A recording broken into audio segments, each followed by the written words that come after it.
എന്നും നമ്മൾ കോഴിക്കോട് ബീച്ചിലേക്കല്ലേ പോല്. ഇന്നൊന്ന് മാറ്റി പിടിക്കാമല്ലോ എന്ന് വിചാരിച്ച് ഞങ്ങൾ കാപ്പാട് ബീച്ചിലേക്കാണ് പോകുന്നത്. കാപ്പാട് ബീച്ച് പിന്നെ നമുക്കറിയാലോ, നമ്മുടെ വാസ്കോഡ ഗാമ കപ്പലിറങ്ങിയ സ്ഥലം. അതന്നെ. എത്തിപ്പാട് ഒരു ചായ കുടിക്കാമല്ലോ എന്ന് വിചാരിച്ച് ചായ കുടിക്കാൻ കയറിയതാണ്.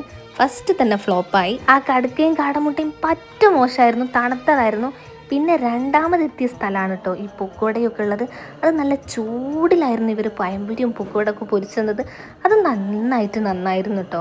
അങ്ങനെ അതൊക്കെ കഴിച്ച് ഞങ്ങൾ കാപ്പാട് ബീച്ചിലേക്കുള്ളിലേക്ക് കയറിയിട്ടുണ്ട്. ഈ കാപ്പാട് ബീച്ചിൻ്റെ പ്രത്യേകത എന്താണെന്നറിയോ? നമ്മുടെ കോഴിക്കോട് ബീച്ചിനേക്കാളും തിരക്ക് കുറവാണ്. മൈൻഡൊക്കെ ഒന്ന് റിലാക്സ് ആക്കാൻ പറ്റിയ ഒരു സ്ഥലം കൂടിയാണ്. ഞങ്ങൾ വന്ന സമയത്ത് ആൾ കുറവാണെങ്കിലും പിന്നെ ആൾക്കാർ കൂടി വന്നിട്ടോ. എനിക്ക് പിന്നെ എവിടെ എത്തിയാലും ഗ്രീൻ പീസ് മസ്റ്റാണ് കേട്ടോ. അങ്ങനെ ഞങ്ങൾ മൈരിപ്പൊക്കെ കഴിഞ്ഞതിന് ശേഷം അവിടെ നിന്ന് തിരിച്ചു പോരുകയാണ്.